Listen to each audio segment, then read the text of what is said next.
walang notice or walang action ng Supreme Court doon sa disbarment complaint I filed against VP Sara. I expected it because the Supreme Court is anti-Marcos and walang action talaga silang gagawin dyan.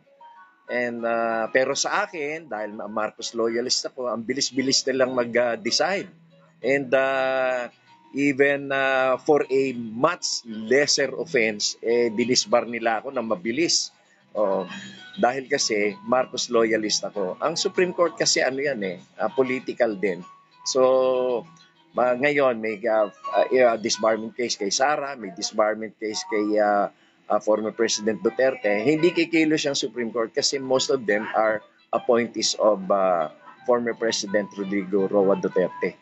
Kaya ganyan. Dalawa lang ang hindi niya appointees dyan. Appointees ni Noynoy, si Marivic Leonen at saka si Kagiwa.